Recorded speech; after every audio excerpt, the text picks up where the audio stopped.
नमस्कार। मैं Ashish Singh mission institute में आप सभी सम्मानित सदस्यों का हार्दिक स्वागत करता हूं। साथ ही साथ उम्मीद करता हूं कि आप सभी लोग स्वस्थ होंगे और पढ़ाई लिखाई की शानदार प्रक्रिया जारी होगी।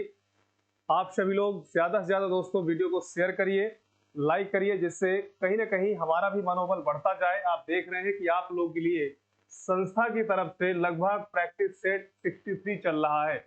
अब आप सोचिए कि कितना पुरजोर तरीके से मेहनत हो रही है और आपका जो एग्जाम आने वाला है दोस्तों, उसमें बहुत ही ज्यादा हेल्पफुल होगा। ठीक है, जिसमें आप देखेंगे इसके अलावा भी आप यूपीएसआई, यूपीपी और यूपी ट्रिपल एससी के साथ साथ अगर आप एसएससी वगैरह की तैयारी कर रहे हैं तो आप सभी लोग इसमें से अच्छे प्रश्न पा सकते हैं। ठीक है, तो आइए शुरुआत करते हैं। क्वेश्चन बहुत इंपॉर्टेंट है, नदियों से संबंधित है।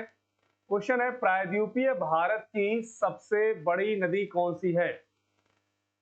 प्रायद्वीपीय भारत की सबसे बड़ी नदी कौन सी है? इसमें चार ऑप्शन है। पहला दिया हुआ है नर्मदा, दूसरा दिया हुआ है दोस्तों गोदावरी। ध्यान दीजिए, पहला नर्मदा दिया है, दूसरा गोदावरी, तीसरा महानदी और चौथा कावेरी दिया हुआ है। बताएंगे दोस्तों प्रायद्वीपीय भारत की सबसे बड़ी नदी कौन सी है, इसको आप सभी लोगों को बताना है। ठीक है, आइए अगर हम चारों नदियों का मेंशन कर लें। ठीक है, तो यहाँ पर आपको ध्यान देना है कि प्रायद्वीपीय भारत का मतलब हो गया कि हिमालय को छोड़ करके बाकी जो बचता है, शेष बचता है हमारा भारत, वहां से निकलने वाली नदियों में तो प्रायद्वीपीय भारत की सबसे बड़ी नदी है गोदावरी नदी। दोस्तों कौन सी नदी है? गोदावरी नदी। और इस नदी को भारत की, याद रखिए, प्रायद्वीपीय भारत की या दक्षिण भारत की क्या कहते हैं? गंगा कहते हैं। प्रायद्वीपीय भारत की या दक्षिण भारत की क्या कहेंगे दोस्तों? गंगा कहेंगे। ये इस बात को आपको याद रखना है। अच्छा, अब इसी में से अगर क्वेश्चन ये आ जाए, इसी में से क्वेश्चन ये आ जाए कि बंगाल की खाड़ी में गिरने वाली सबसे लंबी नदी कौन सी है, तो दक्षिण भारत के साथ साथ बंगाल की खाड़ी में गिरने वाली सबसे लंबी नदी का नाम ही है क्या? गोदावरी नाम है दोस्तों, याद रखेंगे। गोदावरी नदी इसका सही जवाब होगा। ठीक, नासिक के त्र्यंबक नामक स्थान से निकल करके बंगाल की खाड़ी में गिरने वाली दक्षिण भारत की सबसे लंबी नदी गोदावरी का समान रूप से ये पूरा विश्लेषण है। अच्छा, दूसरे नंबर पे देखिए, इसमें कावेरी लिखा हुआ है। कावेरी जो नदी है दोस्तों, आप सभी लोग ध्यान दीजिए, तमिलनाडु के थोड़े से क्षेत्र से होकर के सीधा सीधा केरल राज्य में प्रवाहित होने वाली, याद रखिए, जो कावेरी नदी है इसके विषय में है। तो ये कावेरी नदी दोस्तों कर्नाटक से होते हुए तमिलनाडु राज्य से सीधा सीधा बंगाल खाड़ी में गिरती है कावेरी। ठीक है, तो प्रायद्वीपीय भारत की सबसे बड़ी नदी कौन सी हो गई? गोदावरी। अच्छा, नर्मदा दोस्तों, नर्मदा के विषय में है कि प्रायद्वीपीय भारत की सबसे लंबी नदी जो अरब सागर में गिरती है वह हो गया नर्मदा नदी। अगला क्वेश्चन है, निम्नलिखित में वह नदी कौन सी है जिसका उद्गम भारतीय राज्य से नहीं होता है? वह नदी कौन सी है जिसका उद्गम भारतीय राज्य क्षेत्र से नहीं होता है? ध्यान दीजिए दोस्तों, ऐसा लगेगा कि ये तो सब भारत में प्रवाहित होती हैं। यस, बिल्कुल भारत में प्रवाहित होती है, लेकिन उद्गम जो क्षेत्र होगा भारत से बाहर होगा।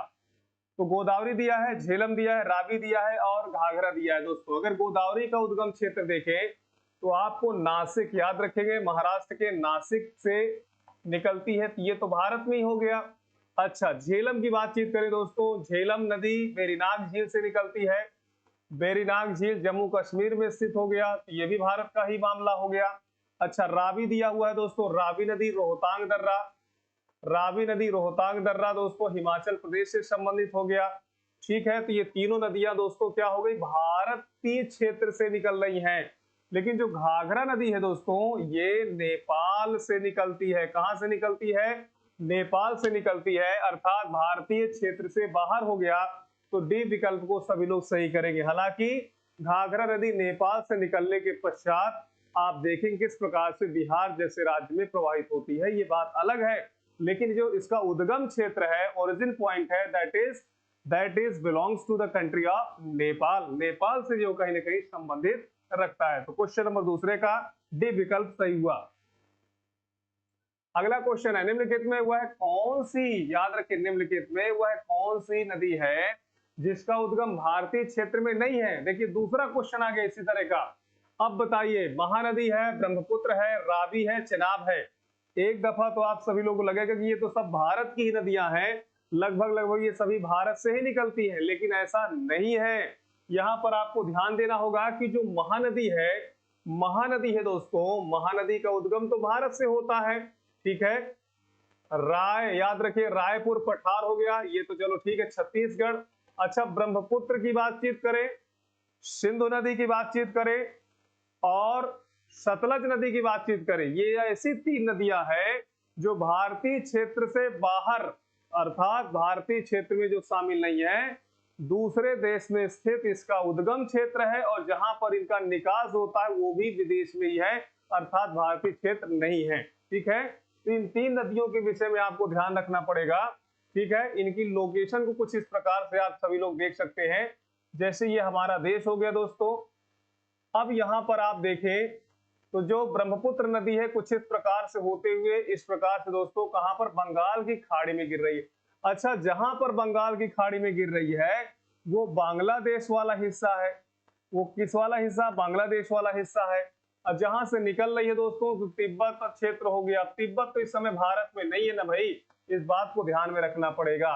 तो ब्रह्मपुत्र नदी का जो उद्गम है वो भी भारतीय क्षेत्र से बाहर है, और जो निकास है वो भी भारतीय क्षेत्र से बाहर है। इसी प्रकार जो सिंधु नदी है इसके विषय में भी यही वाली बात है, बिल्कुल ठीक है, और सतलज नदी के विषय में भी है। तो यहाँ पर आप ध्यान दीजिए कि वह कौन सी नदी है जिसका उद्गम भारतीय क्षेत्र में नहीं है, तो इसलिए इसका सही जवाब आप बताएंगे ब्रह्मपुत्र।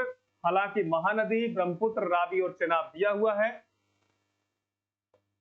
लेकिन सही जवाब होगा विकल्प बी, ठीक है। आइए दोस्तों, अगला क्वेश्चन आपके सामने ये रहा, निम्नलिखित नदियों में किसका उद्गम भारत में नहीं है? निम्नलिखित नदियों में से किसका उद्गम भारत में नहीं है? चलिए भाई, इस प्रकार के क्वेश्चन खूब देखने को मिल रहे हैं, बताइए। सतलज होगा, रावी होगा, चेनाब होगा, ब्यास होगा। दोस्तों ब्यास तो आप सभी लोग जानते हैं, ब्यास कुंड अर्थात हिमाचल प्रदेश। चेनाब नदी ये भी हिमाचल प्रदेश। रावी नदी ये भी हिमाचल प्रदेश, अर्थात इनका जो उद्गम हो रहा है वो भारतीय क्षेत्र से हो रहा है।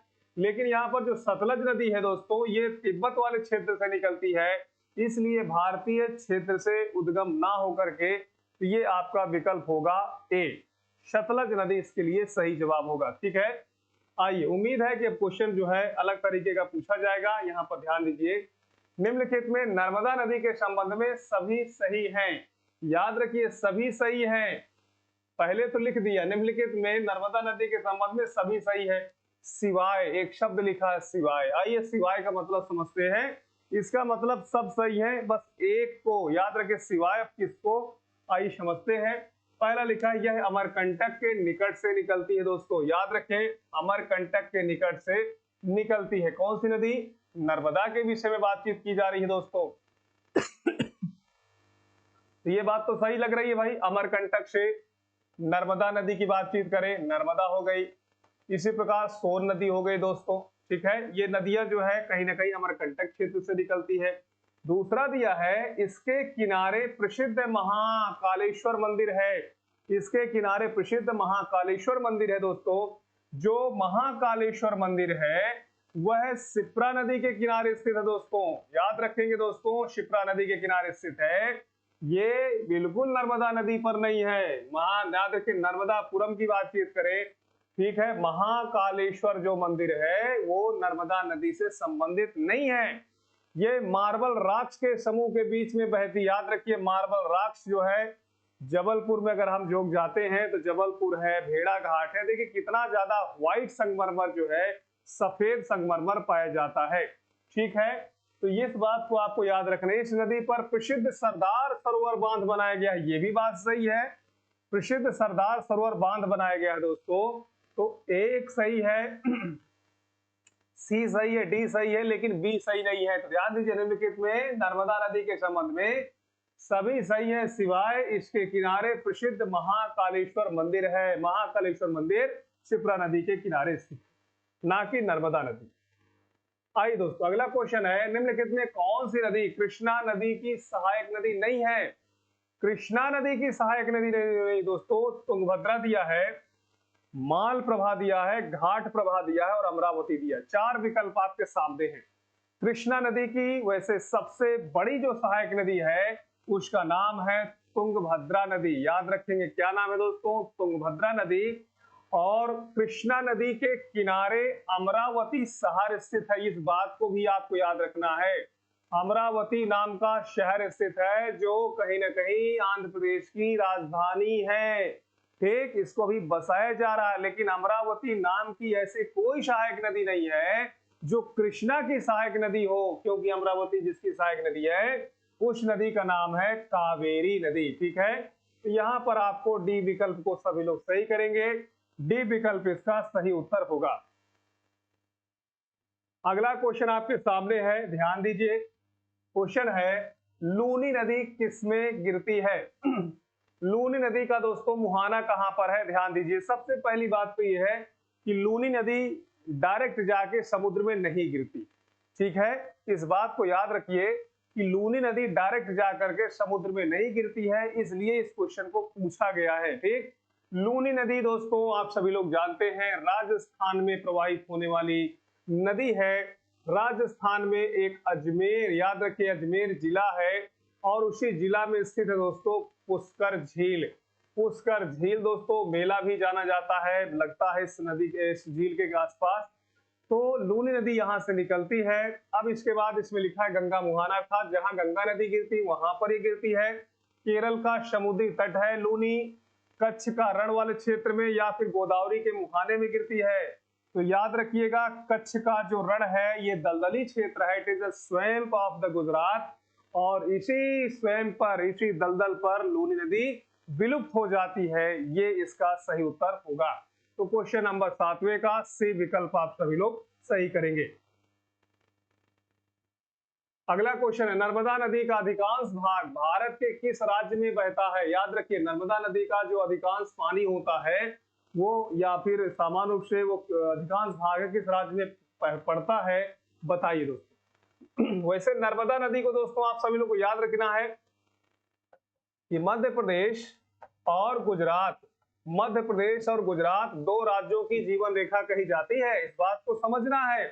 लेकिन सबसे पहले तो इसमें देखिए मध्य प्रदेश लिखा हुआ है। ठीक है, मध्य प्रदेश में गुजरात, महाराष्ट्र, मध्य प्रदेश और राजस्थान। वैसे नर्मदा नदी अमरकंटक से निकलने के पश्चात मध्य प्रदेश में दोस्तों विंध्याचल पहाड़ और सतपुड़ा पहाड़ के बीच से होते हुए महाराष्ट्र पहुंचती है। महाराष्ट्र के बाद गुजरात पहुंचती है, गुजरात से सीधे दोस्तों ये खंभात की खाड़ी में गिरती है। तो वैसे अरब सागर में गिरने वाली प्रायद्वीपीय भारत की सबसे लंबी नदी नर्मदा नदी है, इस बात को याद रखना है। अच्छा, ये बात हो गई क्लियर। और याद रखें सबसे अधिकांश हिस्सा मध्य प्रदेश में पड़ता है। सी विकल्प को यहां पर सभी लोग सही करेंगे। सी विकल्प इसका राइट आंसर है। भारत में डेल्टा बनाने वाली नदियां हैं, बताइए दोस्तों भारत में डेल्टा बनाने वाली नदियां हैं कौन सी है? गंगा है, महानदी है, नर्मदा, कृष्णा, गंगा, ताप्ती, कावेरी, गंगा, महानदी, नर्मदा, ताप्ती और कृष्णा। बड़ा जिगजैग हो गया है। आइए थोड़ा सा ध्यान दीजिए कि ये हमारा जो देश है, तो बंगाल की खाड़ी में दोस्तों जो नदियां गिर रही हैं पहले उनको हम लिख लेते हैं, गंगा, महानदी और नर्मदा दिखा हुआ दोस्तों। ठीक है, ये तो होगा नहीं क्योंकि देखिए दोस्तों नर्मदा जो नदी है वो एस्चुरी का निर्माण करती है। हाँ, ये हम जरूर कह सकते हैं कि गंगा और महानदी नदियां डेल्टा बनाती है। दूसरे विकल्प पे चलते हैं, कृष्णा, गंगा, ताप्ती। कृष्णा, गंगा तो देखिए डेल्टा बनाती है, ताप्ती नदी एस्चुरी का निर्माण करती है। कावेरी, गंगा, महानदी, इस पर विचार करें दोस्तों, कावेरी, गंगा, महानदी। सी विकल्प आपका सही होगा। डी में नर्मदा, ताप्ती और कृष्णा दिया हुआ है, तो इसमें सी विकल्प आपका सही होगा, जो डेल्टा का निर्माण करती है। अर्थात बंगाल की खाड़ी में गिरने वाली लगभग सभी नदियां डेल्टा का निर्माण करती है, जबकि अरब सागर में गिरने वाली अधिकांश नदियां एस्चुरी का निर्माण करती है। इस बात को अगर आप याद रखो तो याद रखना। ठीक है, क्वेश्चन नंबर 9 का सी विकल्प इसका सही होगा। अगला है, कहां भागीरथी और अलकनंदा मिलकर गंगा बन जाती है दोस्तों? ठीक है, इसमें ऑप्शन में कर्णप्रयाग दिया हुआ है, देवप्रयाग दिया हुआ है, रुद्रप्रयाग दिया है, गंगोत्री। दोस्तों गंगोत्री तो आप सभी लोग याद रखें, ये ग्लेशियर का नाम हो गया। ठीक है, तो ये तो होगा नहीं। अब थोड़ा सा यहां पे समझिए, कर्ण प्रयाग लिखा हुआ है दोस्तों, इसका मतलब यह है कि जो पिंडार नदी है, पिंडार और अलकनंदा, ये दोनों नदियां मिलकर के इसका निर्माण करती, कर्णप्रयाग का निर्माण करती, ये तो होगा नहीं। अब इसमें रुद्रप्रयाग भी देखिए दिया हुआ है। अच्छा, रुद्रप्रयाग के लिए देखिए दोस्तों मंदाकिनी, मंदाकिनी हो गया और अलकनंदा हो गया। मंदाकिनी और अलकनंदा जो नदियां हैं, ये जिस प्रयाग का संगम का निर्माण करके रुद्रप्रयाग कहलाता है। तो सही कौन सा होगा? देवप्रयाग। बी विकल्प को सही करिए। भागीरथी और अलकनंदा मिलकर के देवप्रयाग का निर्माण करती है, देवप्रयाग नामक स्थान पर मिलती हैं। अगला क्वेश्चन ये रहा, अरावली पर्वत श्रृंखला, अरावली पर्वत श्रृंखला निम्नलिखित नदी प्रणाली से द्विविभाजित होती है। ध्यान दीजिएगा दोस्तों, जो अरावली पर्वत है, देखिए कुछ इस प्रकार से अगर हम डायग्राम के माध्यम से निश्चित करें, ठीक है। मान लीजिए कि ये कौन सा पहाड़ हो गया? अरावली पहाड़ हो गया, ठीक है। अरावली पहाड़ वैसे तो आप सभी लोग जानते हैं गुजरात से शुरू होकर के दिल्ली तक पहुंचता। अब कह रहा है कि ये कौन सी दो नदियों के द्वारा विभाजित होता है। इसका मतलब यह है कि एक कोई नदी होगी जो इधर बहेगी और कोई नदी एक ऐसी होगी जो इधर की तरफ बहेगी, ठीक है। आइए देखते हैं। चंबल और सरस्वती लिखा हुआ है, ठीक है। मानते हैं कि चंबल जो नदी है दोस्तों इधर है, लेकिन सरस्वती इसमें, चंबल और साबरमती लिखा हुआ दोस्तों, चंबल और साबरमती लिखा है, ठीक है। इसके बाद नर्मदा और बनास लिखा है, लूनी और बनास लिखा हुआ। देखिए दोस्तों, सबसे पहली बात तो यह है कि आपको ध्यान देना है कि अरावली इधर की तरफ कौन सी नदी बहती, इधर की तरफ से। तो इधर की तरफ दोस्तों देखिए लूनी नदी बहती है, ना तो नर्मदा है, ना तो नर्मदा बहती है दोस्तों, ना तो चंबल बहती है। तो जब चंबल इधर की तरफ बहती ना, इधर की तरफ आप देखेंगे, इधर की तरफ वाली अगर आप पकड़ेंगे तो लूनी नदी हो गई, बाकी तो कोई है नहीं, ठीक है। तो इसलिए लूनी नदी को सबसे पहले पकड़िए। इसके बाद देखिए इधर की तरफ कौन सा हो गया? बनास नदी हो गया। तो यही उत्तर आपका सही है, डी विकल्प, ठीक है। जो लूनी और बनास नदियों के बीच में ये पर्वत है, इसीलिए इसे कहा गया कि इन दो नदियों के द्वारा यह द्विभाजित होता है। अगला प्रश्न है, सिंधु नदी का उद्गम स्थल है। सिंधु नदी का उद्गम स्थल दोस्तों कहां पर है? सभी लोग बताइए। रोहतांग दर्रा, शेषनाग झील, मानसरोवर झील और मानस्तुंग हिमानी। सिंधु नदी का उद्गम स्थल कहां पर है, ये दोस्तों आप लोगों को बताना है, ठीक। वैसे तो मैंने अभी अभी बताया कि जो तीन नदियां हैं, चाहे सिंधु नदी हो, सतलज नदी हो और ब्रह्मपुत्र नदी हो, इनका उद्गम लगभग एक ही जगह से होता है, जिसका नाम है मानसरोवर, ठीक है। तिब्बत क्षेत्र में कैलाश मानसरोवर है, जो हिंदू धर्म मान्यता के अनुसार बहुत ही महत्वपूर्ण और पूजनीय स्थल है दोस्तों, ठीक है। तो यहां से कौन सी नदी निकलती? सिंधु नदी निकलती है, और ये सिंधु नदी यहां पर हो गया सी विकल्प, कैलाश मानसरोवर झील। आइए अगला क्वेश्चन है, गोदावरी नदी कहां से होकर बहती है? दोस्तों गोदावरी नदी कहां से होकर बहती है? सीधा सीधा पहले समझिए कि महाराष्ट्र से होकर निकलती है। तो महाराष्ट्र से होकर तो निकलती है दोस्तों, तो महाराष्ट्र तो बिल्कुल आप शामिल करिए। अब देखिए इसमें महाराष्ट्र सब में दिया भी है। अच्छा, दूसरे नंबर पर अगर आप पहुंचे तो देखिए तेलंगाना पहुंचना है। अब तेलंगाना दोस्तों दिया नहीं है ऑप्शन में, ठीक है। हो सकता है कि उस जमाने में जो है जब ये क्वेश्चन बना रहा हो तो उस समय तेलंगाना न बना रहा हो, ठीक है। तीसरे नंबर पर दोस्तों आंध्र प्रदेश को आप शामिल करिए, ठीक है। तो महाराष्ट्र हो गया दोस्तों, आंध्र प्रदेश हो गया, महाराष्ट्र, उड़ीसा, आंध्र प्रदेश, कर्नाटक। कर्नाटक में तो बहती नहीं है, तो इस बात को ध्यान देना है। तो इसलिए सही जवाब होगा आपका ए विकल्प, महाराष्ट्र, तेलंगाना, आंध्र प्रदेश, क्योंकि आंध्र प्रदेश का फिर बंटवारा हुआ तो इसमें से निकला तेलंगाना। तो क्वेश्चन नंबर 13 का ए विकल्प आप सभी लोग सही करेंगे। आइए अगला क्वेश्चन है, निम्नलिखित में कौन सी नदी प्रायद्वीपीय पठार उपांत से नहीं निकली है? यानी 4 नदियां हैं और इसमें कोई एक ऐसी नदी है दोस्तों जो प्रायद्वीपीय क्षेत्र से नहीं निकली है, बताइए। यमुना, दामोदर, चंबल और सोन। मैं आपको बता दूं दोस्तों, ये जितनी भी नदियां हैं ये सभी की सभी गंगा की सहायक नदियां हैं। क्या है दोस्तों? गंगा की सहायक नदियां। बस थोड़ा सा आपको याद रखना है कि जो यमुना नदी है, यमुना की सहायक नदी है चंबल नदी, ठीक है। और यमुना तो सहायक नदी है ही है, गंगा की सबसे बड़ी सहायक नदी है यमुना, ठीक। तो दामोदर हो गया, चंबल हो गया, सोन, ये तीनों नदियां देखिए प्रायद्वीपीय भारत से होकर निकलती हैं, ठीक। अच्छा, यमुना जो नदी है वो हिमालय पर्वत से होकर निकलती है, इसलिए कौन सा प्रायद्वीपीय उफान से नहीं निकलती? तो आप सभी लोग ए विकल्प को सही करेंगे। यमुना नदी का जो उद्गम पॉइंट है वो यमुनोत्री हिमनद से है, जो उत्तराखंड राज्य के उत्तरकाशी जिला में स्थित है। इस बात को याद रखना है। अच्छा, जो चंबल है दोस्तों मालवा क्षेत्र से निकलती है। दामोदर जो नदी है, जो दामोदर नदी है दोस्तों छोटा नागपुर पठार से निकलती है। और जो सोन नदी है दोस्तों अमरकंटक से निकलती है। लेकिन यमुना की अगर बातचीत करें तो वो आपका हिमालय पर्वत से निकलती है, इसलिए इसका जवाब यही होगा। याद रखिए, इन पश्चिमी वाहिनी नदियों में कौन दो पर्वत श्रेणियों के बीच बहती है? पश्चिमी वाहिनी का मतलब हो गया दोस्तों कि पश्चिम में बहती है, अर्थात ये भारत है और अरब सागर की ओर आ रही होंगी पक्का ये दो नदी, ठीक है। तो कौन दो नदियां, कौन सी वो नदियां हैं जो दो पर्वत श्रेणियों के बीच बहती है? ठीक है, आइए देखते हैं। देखिए, अगर इसका डायग्राम यहाँ पे समझिए, पहला ऑप्शन शरावती दिया है, नर्मदा दिया है, माही दिया है, साबरमती दिया है। दोस्तों आपके सामने ये डायग्राम बन रहे हैं, इस डायग्राम के माध्यम से समझिए, ठीक है। देखिए ये जो है ये आपका हो गया विंध्याचल पर्वत। कौन सा पहाड़ हो गया? विंध्याचल हो गया,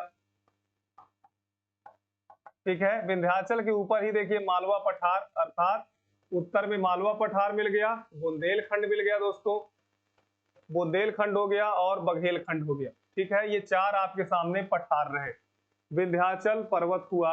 इसके बाद दोस्तों देखिए जो पर्वत है उसका नाम है सतपुड़ा पर्वत। क्या नाम है? सतपुड़ा पर्वत हो गया, ठीक है, सतपुड़ा पर्वत हो गया।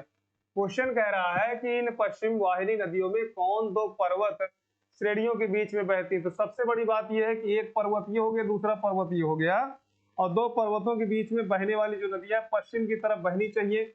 ये दोस्तों इससे अच्छा उदाहरण क्या हो सकता है? नर्मदा ही इसका सही जवाब होगा। नर्मदा विंध्याचल और सतपुड़ा नदियों के बीच में बहती है पश्चिम दिशा की ओर। तो बी विकल्प को सभी लोग सही करें, इसका विकल्प बी आपका सही होगा। आइए अगला क्वेश्चन ये रहा, भारत में सबसे ऊंची ज्वार भित्ति वाली नदी कौन सी है? कावेरी, महानदी, हुगली और कृष्णा, ठीक है दोस्तों।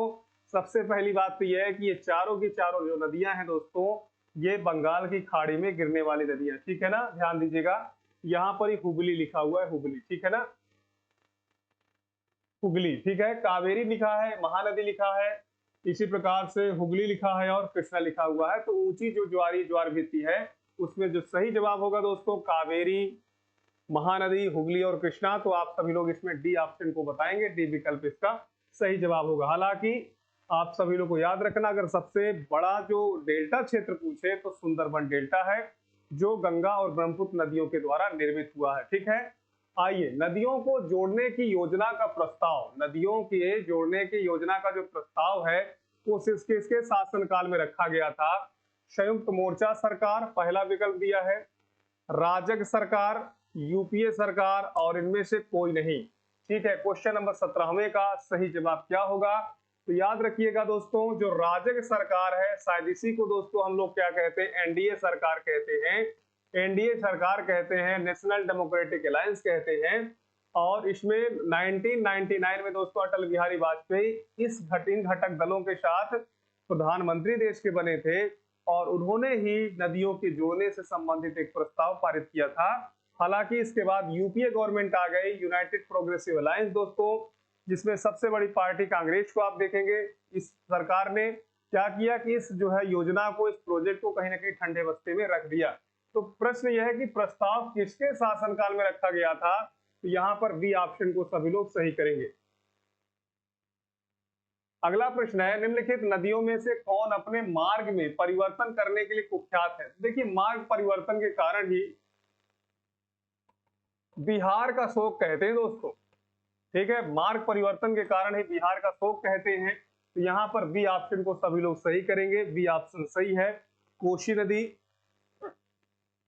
बिहार का शोक कही जाने वाली, हालांकि दोस्तों ये गंगा की सहायक नदी है, ठीक है। नेपाल से निकलने के पश्चात ये सीधा सीधा बिहार में एंट्री करती है। और याद रखिए इसमें 7 प्रमुख धाराएं हैं, इसलिए जो है दोस्तों इसको 7 धाराओं वाली नदी भी कहते हैं, ठीक है। अगला क्वेश्चन ये है, भारत में सबसे बड़ा नदी मुख किस नदी के मुख पर है? नदी मुख का मतलब ज्वार नद मुख दोस्तों पूछा जा रहा है शायद। गोदावरी, कृष्णा, भागीरथी और हुगली। अच्छा, इसमें लिखा मुख, अर्थात जो मुहाना सबसे बड़ा पूछ रहा है ना। यस, तो जो सबसे बड़ा है देखिए दोस्तों, गोदावरी, कृष्णा, भागीरथी और हुगली दिया हुआ है। इसमें हुगली को आप सभी लोग सही करेंगे। ठीक है, डी ऑप्शन, अर्थात यह डी ऑप्शन इसका सही जवाब है। अगला क्वेश्चन है, अगला क्वेश्चन है दोस्तों, पंजाब के निर्माण में सबसे महत्वपूर्ण नदी कौन सी है? देखिए दोस्तों, पंजाब के निर्माण का मतलब पंजाब का जो क्षेत्र है उसमें सबसे ज्यादा क्षेत्र में बहने वाली नदी कौन सी है? तो उसमें सतलज, ब्यास, झेलम और सिंधु दी। हालांकि पंजाब को दोस्तों 5 नदियों का देश कहा जाता है। जब पंजाब का विभाजन हो गया तो कुछ हिस्सा पाकिस्तान में और कुछ हिस्सा हमारे इसमें आ गया। तो याद रखेंगे, सबसे ज्यादा भारत में प्रवाहित होने वाली पंजाब में जो नदी है उसका नाम है सतलज नदी है। तो यहाँ पर ए विकल्प को सभी लोग सही करेंगे, विकल्प आपका ए राइट होगा। ठीक है, तो दोस्तों ये सेशन इंपॉर्टेंट रहा आप लोगों के लिए, आप सभी लोगों ने बहुत अच्छे से समझा और मैं उम्मीद करता हूं कि आपके एग्जाम में यहाँ से बहुत अच्छे तरीके से पूछा जाएगा। बस आप अच्छे से पढ़ते लिखते रहें संस्था के साथ। और संस्था ने दोस्तों जो नए बैचेज स्टार्ट किए हैं, अगर आपको लगता है कि आप यहाँ पर प्रयागराज की धरती पर हैं तो जरूर एक बार विजिट करें संस्था में और नए बैचेस का पूरे तरह से लाभ उठाएं। डेमो क्लास के साथ दोस्तों शुरुआत होती है। ठीक है, तो ये रही आज की बात। जय हिंद।